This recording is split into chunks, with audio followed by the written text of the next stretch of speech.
Major ডালিম বলছি। অদ্য সকাল হতে খন্দকার মুশতাক আহমদের বলিষ্ঠ নেতৃত্বে সামরিক বাহিনী ক্ষমতা দখল করিয়াছে। শেখ মুজিব ও তার খুনি দুর্নীতিবাজ সরকারকে উৎখাত করা হইয়াছে।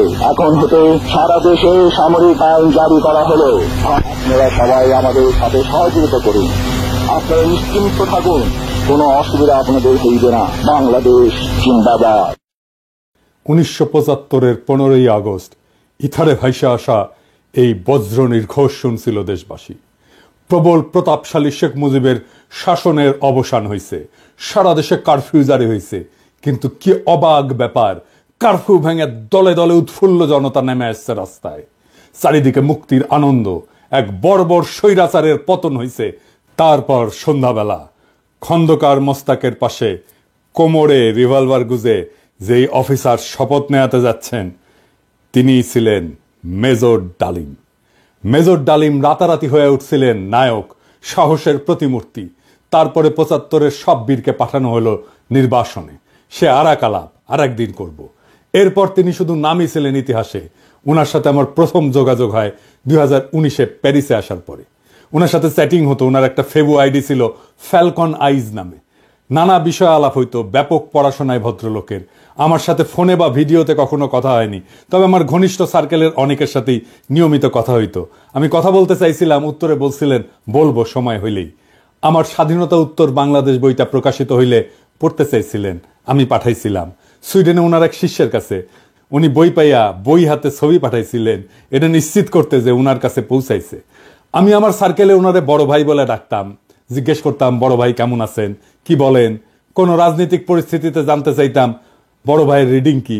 একটা সময় খেয়াল করলাম উনি ভুলে যাইতেছেন জিনিসপত্র, ডাক্তারি ভাষায় যাকে বলে কগনিটিভ ডিজিজ।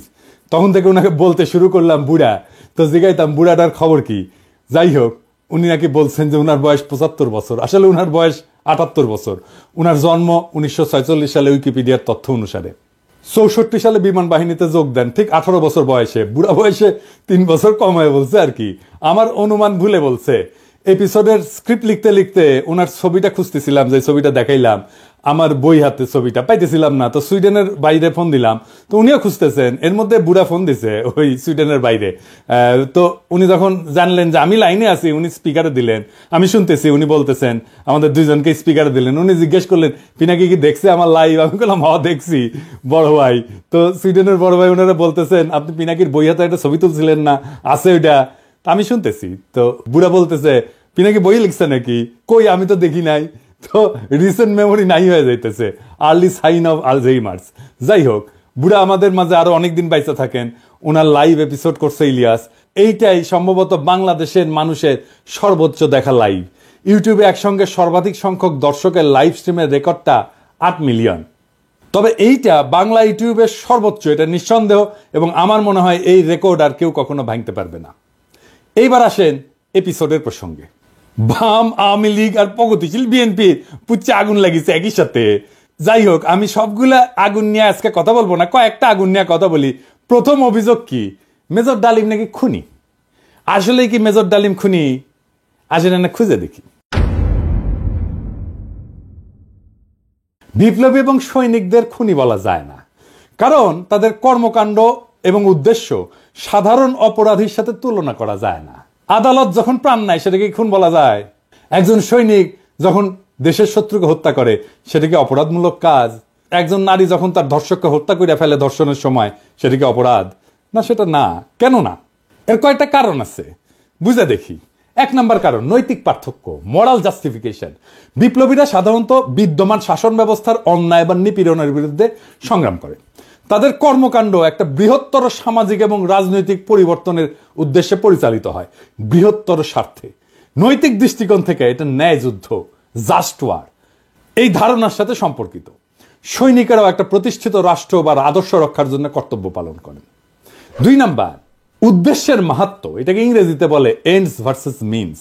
বিপ্লবী বা সৈনিকদের কর্মকাণ্ডের উদ্দেশ্য ব্যক্তিগত স্বার্থ না, বরং এটা বৃহত্তর সমাজ জাতির জন্য।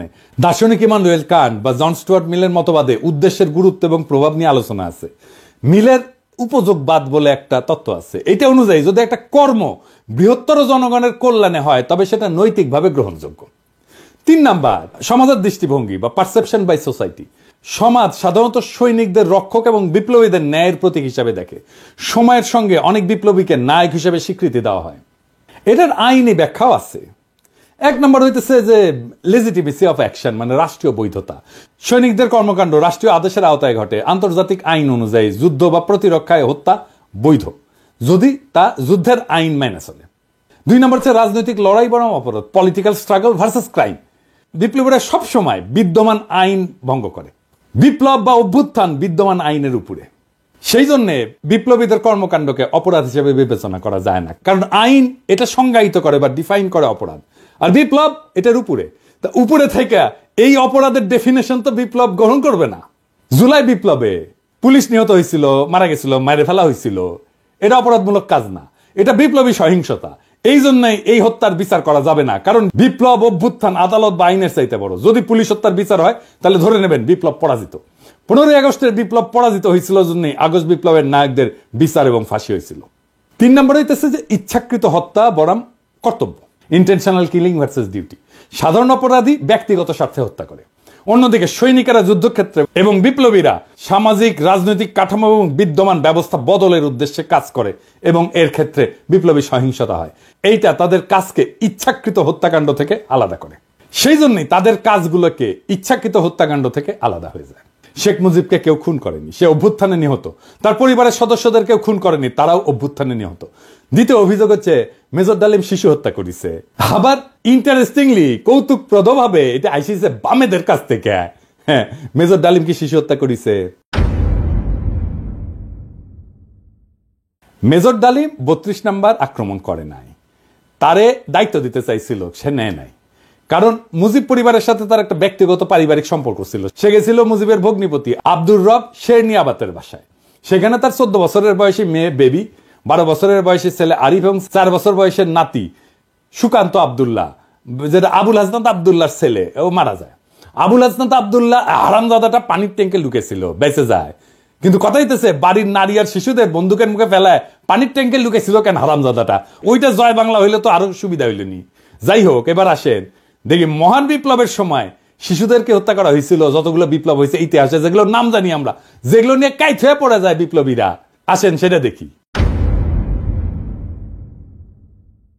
ফরাসি বিপ্লবের সময় লুই শার্লস, যাকে লুই সপ্তদশ বলা হয়, মানে রাজা ষোড়শ লুই এবং মেরি আন্তোয়ানেটের ছোট ছেলে, বন্দি অবস্থায় খাইতে না দিয়ে কারাগারে রেখে মৃত্যুর দিকে ঠেলে দেওয়া হয়। যখন তার মৃতদেহ বের করা হচ্ছিল তার শরীরে কোনো মাংস ছিল না, কঙ্কালের উপরে চামড়া। বিপ্লবীরা হত্যা করবে না, কারণ তাদের পবিত্রতা নষ্ট হবে, কিন্তু খাইতে না দিয়া দিনের পর দিন কষ্ট দিয়া মেরে ফেলা যাবে। তো ফরাসি বিপ্লব নিয়ে আধিখ্যাত তো করে সবাই। আবার রুশ বিপ্লব নিয়ে তো বামেরা কাইট হয়ে পড়ে যায় না? যে বামেরা কবে তাদেরকে কইবেন এটা, যে রাশিয়ার জার দ্বিতীয় নিকোলাস এবং তার পরিবারের সদস্যদের বন্দী করে কমিউনিস্টরা। জার কিন্তু তখন ক্ষমতায় না, জারের ক্ষমতা অনেক আগেই চলে গেছে। কমিউনিস্টরা কিন্তু জারের কাছ থেকে ক্ষমতা নেয়নি। কমিউনিস্টরা কেরেনস্কি সরকারকে উৎখাত করে ক্ষমতা নিয়েছে, মানে লেনিন। ক্ষমতা নেওয়ার পরে 18 সালে 17 জুলাই একসাথে হত্যা করে এই জারের পরিবারকে, তার স্ত্রী আলেকজান্দ্রা এবং তাদের 5 সন্তান, অলগা, তাতিয়ানা, মারিয়া, আনাস্তাসিয়া এবং অ্যালেক্সি। লেনিন মনে করছিল জারের পরিবার যদি বাইসে থাকে তাহলে তারা রাজতন্ত্র পুনরুদ্ধারের জন্য কাজ করতে পারে। এই জন্য পুরা পরিবারকে হত্যা করার সিদ্ধান্ত নেওয়া হয়। পরিবারের সকল সদস্যদেরকে কমিউনিস্ট বিপ্লবীরা গুলি করে হত্যা করে। পরে তাদের মৃতদেহ অ্যাসিড দিয়ে বিকৃত করে মাটিতে পুঁতে ফেলা হয়। এর মধ্যে আনাস্তাসিয়া নিকোলায়েভনার এর বয়স ছিল 17 বছর, আর অ্যালেক্সি নিকোলায়েভিচের বয়স ছিল মাত্র 13 বছর। দুই ক্ষেত্রেই প্ল্যান করে মারা হয়েছে অনেক পরে। 15 আগস্টে শিশুরা মারা গেছে কোল্যাটারাল ড্যামেজে, প্ল্যান করা হয়নি যে শিশুদের মারা হবে। এখন আমরা যদি বলি মেজর ডালিমেরা তো শিখেছে ফরাসি আর রুশ বিপ্লব থেকে, উত্তর আছে আগে বামেরা লেনিনের বিচার করুক, ফ্রেঞ্চ রেভলিউশনের বিপ্লবীদের বিচার করুক, জবাব আনুক, আমরা তারপরে জবাব দেব। এখন অনেকের মনে প্রশ্ন এসছে যে মেজর ডালিম কি তাহলে দেশে ফিরবেন বা ফিরতে পারবেন? আমাকে সুইডেনের ভাই, বড় ভাই, যিনি মেজর ডালিমের শিষ্য, উনি বলছেন ওনারে তো দেশে আনা দরকার, উনি অবশ্যই দেশে আসবেন। আমরা নতুন সংবিধান লিখলে 15 আগস্টকে বিপ্লবী অভ্যুত্থানের মর্যাদা দেব। আগের রায় বিচার সবকিছু ইনভ্যালিড হয়ে যাবে।